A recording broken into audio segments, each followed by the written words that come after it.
All right, so I got my skateboard all nice and bearings all cleaned out. All that. And these are old bearings. I mean, these are 10 years old. This whole board is original. It's 10 years old. And this stuff here works really great. One thing I do as well, just a little dab. And just put it on there. Oh, try not to get on my graphics. Get that. Keep a little bit of a lube on everything. Just a dab on that one. Just keep the rust from. Every time you go outside and it rains, you're going to get rusty trucks. So I just put a dab. This stuff you only put a drop on. I'm going to leave that on there and then do the same on this here. Just a drop. My trucks usually stay pretty good, but I don't do any tricks on this board or anything. It's not a trick board. This is just a surf and carbon board, you know what I mean? And all that. So rotated my wheels. One of the reasons why you rotate your wheels, so this wheel was back here, this wheel was over here, this wheel was here, and this wheel was here. And the reason why you do that is it helps square your bearings more evenly, because everybody has a style or whatever, and you might tend to take you know, a more of a lean to one side or the other. Give this thing a good clean. And I don't normally take this thing out in the rain, but at least that way your bearings do kind of wear even. So you can see my tension on the bearings are just my wheel nuts are just snub, where they just come up against the bearing.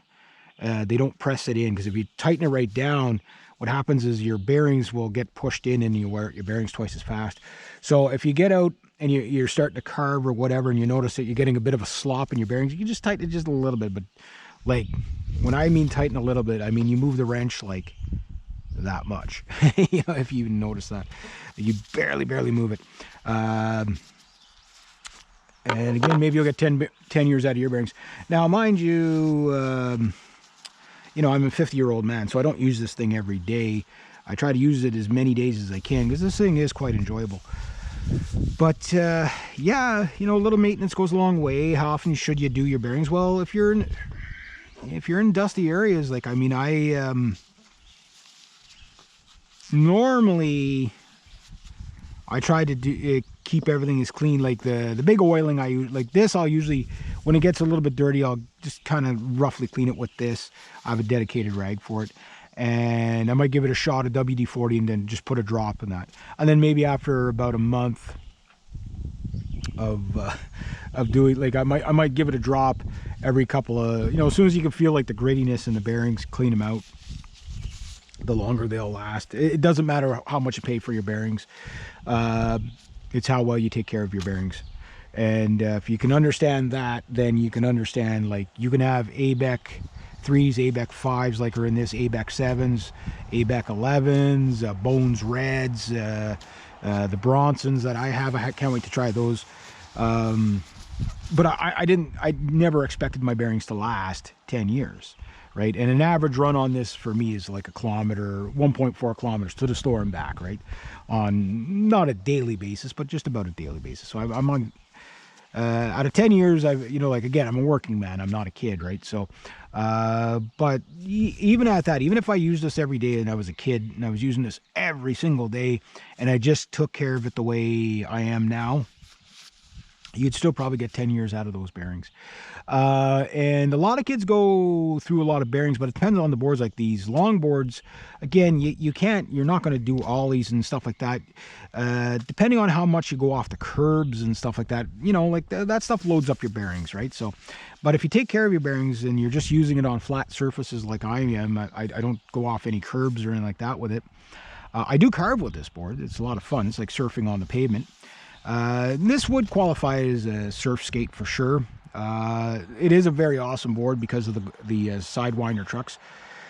These are Gullwing Sidewinder trucks. The brand is Gullwing, but the trucks are Sidewinders. And I'll show you the cool little snakes on them. See, there's little snaky snakes doing the Sidewinder-y thing. And I just realized the coating has been worn off of these, I guess because my toes always go there. Yeah, that's kind of cool. But yeah, these are great trucks. They're very, because it's like two trucks, one on top of another, right? And it really, this thing like turns, and plus with the cutouts, this is what they call a mummy style board. And if you look at it, it kind of looks like a mummified mummy thingy. So yeah. And yeah, so you can carve pretty hard. You can actually hit a wheel against the you can lean over enough to actually, you know, stub your wheel. I forget what they call that there, but when you snub the wheel there, it will do it on this, but you're going... I let a kid try this. Usually when I'm in the park, if I'm with my nephew or whatever in the park, and a kid wants to try the board, I let them try it. Just tell them, no tricks, it's not a trick board, it's just a cruising board. And every kid that's got on it has went like this, whoa! So, holy Jesus, thing's really freaking maneuverable. I was like, yeah, it's like a race car.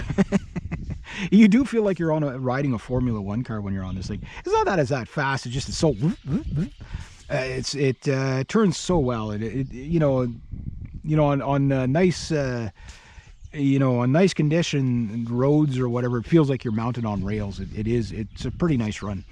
Very smooth. It is a little bit high for commuters and stuff like that, but this board is more for somebody who really wants to do a lot of pavement surfing, you know, like the surf skate thing.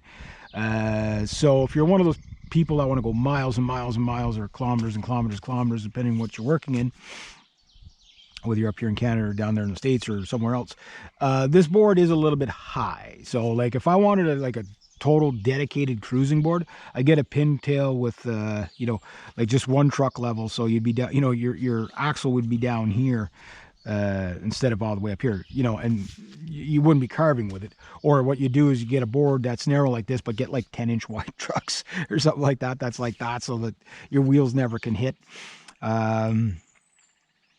Yeah, and use that as a like cruising boards you want low, carving boards you want high. So this is somewhere in between a cruising board and a all-out carving board. I am going to get at some point a dedicated cruising board. The thing's going to be like this high. Like I want something that, you know, like surf skate, but I want to be able to, you know, put like a 45, like you could probably put a 45-degree angle on this board when you're carving it really hard.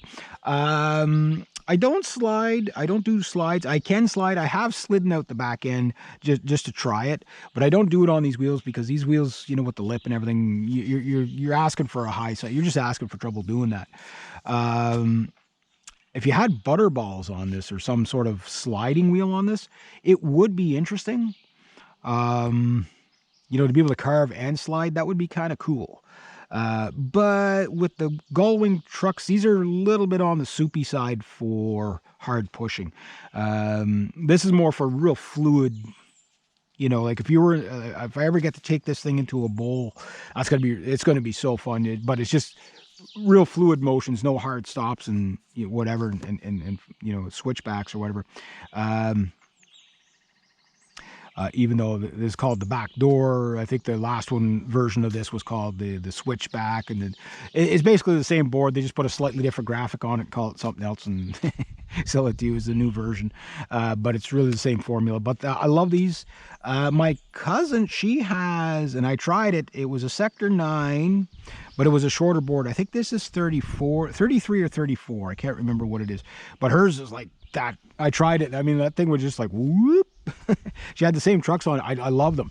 It sold me on them for sure. But it was such a little board. Like that was one of those boards that, okay, you're just going to be doing slaloms and surf skate with it and stuff like that. And I do plan on getting a stiffer board for surf skate, you know, just nice and high. I'm not going to be going all over the place with it. I'm going to find a spot, carve around, maybe get it into a bowl somewhere. I think that would be a lot of fun.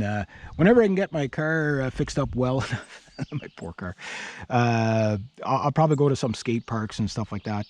I'm pretty far away from skate parks, but there is one about 4 towns over in Wakefield, and I do want to bring this there one day, just to try it. You know, I'll go there during the day when all the kids are in school, and well, maybe they'll be out of school, I don't know, but I'll have the whole place to myself is what I'm saying, because I'm greedy like that, and maybe I'll film some stuff. But yeah, I do have my gloves with the pucks on it. I do plan on building a downhill board at some point. It's not a priority right now. This board, if this is the only skateboard I ever have for the rest of my life, I've been more than ecstatic with it for the past 10 years. And you don't need much, guys. It's more about the adventure than, but when you pick the right type of board, because I'm at that age where I can't really do the tricks. And, when you're 50 years old and you fall from a bad kickflip, you're going to probably not heal. You know what I mean? Like when you're 18, you heal, but when you're 50, you don't heal. And, so for me, the carving boards, the surf skate stuff, even the freestyle dancing boards, I think would be kind of cool to have.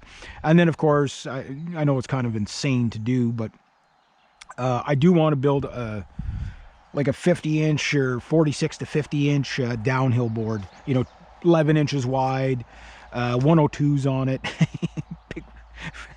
Something that if I hit something, I'm going to go over it rather than stub. That's the nice thing about these Sector 9. These are 69 78A. These are very comfortable cruising wheel. But don't kid yourself. A small stone will stop these to a degree. If it just hits the right way there, yeah, you got to be careful about that. Always watch for the rocks, man. Can't stress that enough. But anyway, I just wanted to show you my skateboard after 10 years of playing around with it. Still got the original bearings in it. Doing using this stuff. Yeah, so bearing cleaner and lube. And this is Scanunu dual acting lube with corrosion inhibitor. I need my glasses to read. I can't read.